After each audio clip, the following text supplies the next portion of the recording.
డబ్బులెవరికీ ఊరికే రావు అన్నట్టుగా ఈ రోజుల్లో జుట్టు కూడా అంత ఈజీగా ఎవరికి ఊరికే రావడం లేదు.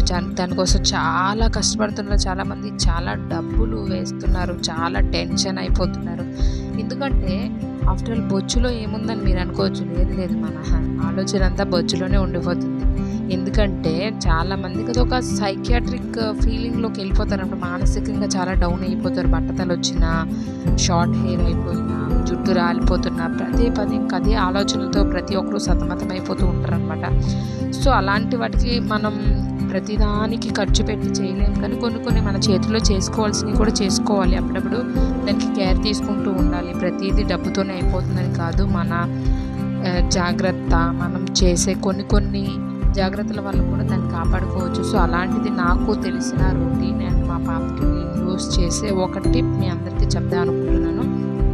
అదే హోమ్ రెమెడీ అనమాట. మా పాప జుట్టు ఇంత నేచురల్గా బ్లాక్ అండ్ లాంగ్ అండ్ థిక్గా ఉండడానికి కారణం ఏంటి, నేను ఏం యూజ్ చేద్దామని చెప్పడానికి ఈ వీడియో అయితే చేశాను. మా పాపకి వీక్లీ వన్స్ అనమాట మందారాకు, గోరింటాకు మిక్స్ చేసి పువ్వులు ఉంటాయి, మందారాకు పువ్వులు, అవి కూడా రెడ్, అది కూడా రేకు మందార పువ్వులు ఉంటే అవన్నీ కలిపి మిక్స్ చేసి ఒక పేస్ట్ లాగా తయారు చేసి అందులో ఎగ్ వైట్ యూస్ చేయండి. ఎగ్ వైట్ ఎల్లో వేయకూడదు. ఎగ్ వైట్ మిక్స్ చేసి ఇవన్నీ కలిపి హెయిర్ ముందు ఆయిల్తో లైట్గా మసాజ్ చేయండి. కొబ్బరి నూనెతో అయితే బెటర్. లైట్గా నేనైతే కొబ్బరి నూనె యూస్ చేస్తాను. మేము ఎప్పుడు హెయిర్కి వేరే ప్రోడక్ట్స్ ఏమి యూస్ చేయము.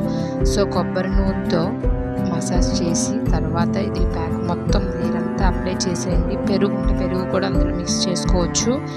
అందులో మిక్స్ చేసుకొని ఇవన్నీ కలిపి పేస్ట్ లాగా హెయిర్ మొత్తం చేత్తోనే, మేమైతే బ్రష్ అవన్నీ యూస్ చేయడానికి అంత లేదు, చేత్తోనే అప్లై చేస్తాము. గోరింటాకు అవన్నీ నేచురల్ చేసి, కలర్స్ అవి అయితే భయపడి ఏవో మాస్క్ అవన్నీ వేసుకోవాలి తప్ప ఇవన్నీ నేచురల్ కాబట్టి అవేమి యూస్ చేయం. డైరెక్ట్గా చేత్తోనే నేనైతే యూస్ చేసి హెయిర్ అంతా పెట్టేశాను. సో మీరు కూడా ట్రై చేయండి. ఇదైతే చాలా బాగా మంచిది. ఇవన్నీ మిక్స్ చేసి హెయిర్కి పట్టించిన తర్వాత అరగంట ఉంచేసి, అరగంట తర్వాత కొద్దిగా వేడి అంటే గోరువెచ్చటి నీళ్ళతో మీరు స్నానం చేయాలి. గోరువెచ్చని నీళ్ళతో తల రుద్దాలి. షాంపూ యూజ్ చేయకూడదు, గుర్తుపెట్టుకోండి. షాంపూలో కెమికల్స్ అయితే ఉంటాయి. అండ్ మీరు పెట్టినవన్నీ తలకు బాగా పట్టాలి అంటే మీరు షాంపూ వెంటనే యూజ్ చేయకూడదు.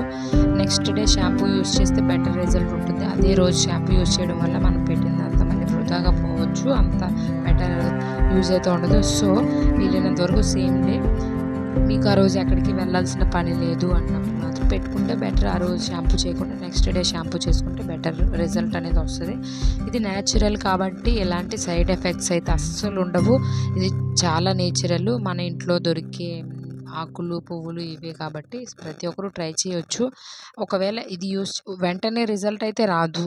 ఖచ్చితంగా 2-3 వీక్స్ అప్లై చేసిన తర్వాత మీకు దాని రిజల్ట్ అయితే వస్తుంది. ఖచ్చితంగా నేనైతే చెప్పగలను. ఇందులో మీరు ఇంకా కరివేపాకు యాడ్ చేయవచ్చు, ఉల్లిపాయలు అవన్నీ యాడ్ చేయొచ్చు. కానీ అన్నీ ఒకే దాంట్లో అవసరం లేదు. దానికి సెపరేట్గా ఆయిల్కి యూజ్ చేసుకుంటే ఇవన్నీ కూడా మీరు ఒకటి గుర్తుపెట్టుకోండి, హెయిర్ కోసం మీరు ఇవన్నీ చేసేవి పై మెరుగులే.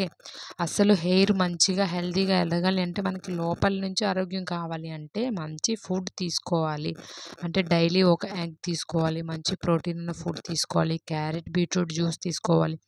క్యారెట్ బీట్రూట్ జ్యూస్ అనేది హెల్త్కి చాలా బెస్ట్. హెయిర్ మన స్కిన్ కూడా గ్లో అవుతుంది అండ్ హెయిర్ కూడా యూజ్ అవుతుంది. అండ్ గుడ్డు ఎగ్ అనమాట. ఎగ్ కూడా చాలా హెల్దీ, మంచి అన్ని ప్రోటీన్స్ కలిగి ఉంటుంది. అది కూడా హెయిర్కి చాలా బాగా పనిచేస్తుంది. వీలుంటే మీరు అందరూ కూడా ట్రై చేయండి. హెయిర్ ఎలా ఉంది అనేది నేను నెక్స్ట్ వీడియోలో మీకు చేసి చెప్తాను. ఇంకా మీకు ఏమైనా డౌట్లు ఉంటే కామెంట్ చేయండి. ఖచ్చితంగా నేనైతే ఆన్సర్ ఇస్తాను. ఇంకా మీకు ఏ వీడియోలు కావాలో కూడా కామెంట్ చేయండి. Thank you.